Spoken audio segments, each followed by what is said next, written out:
Hi friends, வணக்கம். இன்றைக்கி நம்ம வீடியோவில் பச்சை மாங்காயில் மிட்டாய் எப்படி செய்கிறதுன்னு தான் பார்க்க போகிறோம். வாங்க எப்படி செய்யலான்னு பார்த்துடலாம். மிட்டாய் செய்கிறதுக்கு ஒரு மாங்காய் நான் எடுத்திருக்கேன். புளிப்பாக இருக்கிற மாதிரி கூட நீங்கள் மாங்காய் எடுத்துக்கோங்க. இப்போ இந்த மாங்காயில் தோலோடவே நான் கொட்டை பகுதியை மட்டும் விட்டுட்டு குட்டி குட்டியாக கட் பண்ணி எடுத்துக்கிறேன். இப்போ இந்த கட் பண்ணி எடுத்த மாங்காவை மிக்ஸி ஜாரில் சேர்த்துட்டு ஒரு டம்ளர் தண்ணி ஊற்றி நல்லா பேஸ்ட்டாக நம்மளால் எந்த அளவுக்கு அரைக்க முடியுமோ அந்த அளவுக்கு நல்லா பேஸ்ட்டாக அரைச்சி எடுத்துகிட்டு வந்துடலாம். இப்போ நான் அரைச்சி எடுத்துகிட்டு வந்ததுலேயே ஒரு டம்ளர் அளவு இன்னும் எக்ஸ்ட்ரா நான் தண்ணி ஊற்றிட்டு கலந்து விட்டுட்டு, நான் தண்ணிலாம் பிடிப்போம் இல்லையா வெடிக்கட்டுறது, அதை வச்சு தான் நான் இந்த ஜூஸை வெடிக்கட்டிக்கிறேன். ஏன்னா இதில் டபுள் லேயர் துணி இருக்குது. வெடிக்கட்டும் போது நம்மளுக்கு பியூராக ஜூஸ் கிடைக்கும். அதனால் நான் இதில் வெடிக்கட்டிக்கிறேன். நீங்கள் காட்டன் ஒயிட் கலர் துணி இருந்தால் கூட அதில் வெடிகட்டி எடுத்துக்கோங்க. இப்போ நான் நல்லா வெடிகட்டி வெறும் ஜூஸை மட்டும் எடுத்துக்கிட்டேன். இப்போ இதை அப்படியே வச்சிடலாம்.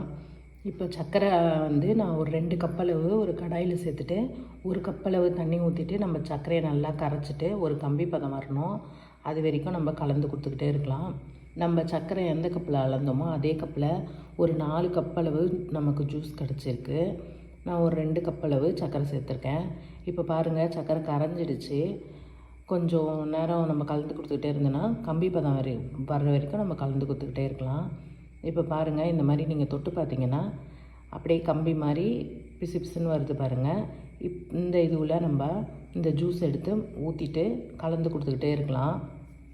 இப்போ இது நல்லா கொதிக்க கொதிக்க அது மேலே ஒரு மாதிரி நுர மாதிரி வருது பாருங்கள். அதை நம்ம ஸ்பூனை வச்சு நம்ம எடுத்து விட்டுடலாம்.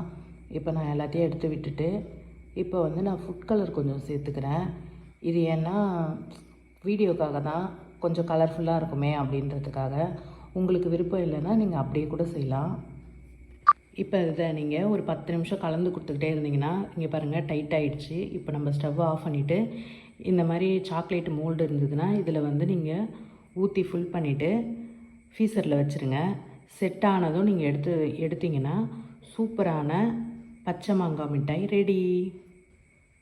இந்த வீடியோ உங்களுக்கு பிடிச்சிருந்தால் லைக் பண்ணுங்கள், ஷேர் பண்ணுங்கள், கமெண்ட் பண்ணுங்கள், சப்ஸ்கிரைப் பண்ணுங்கள் ஃப்ரெண்ட்ஸ்.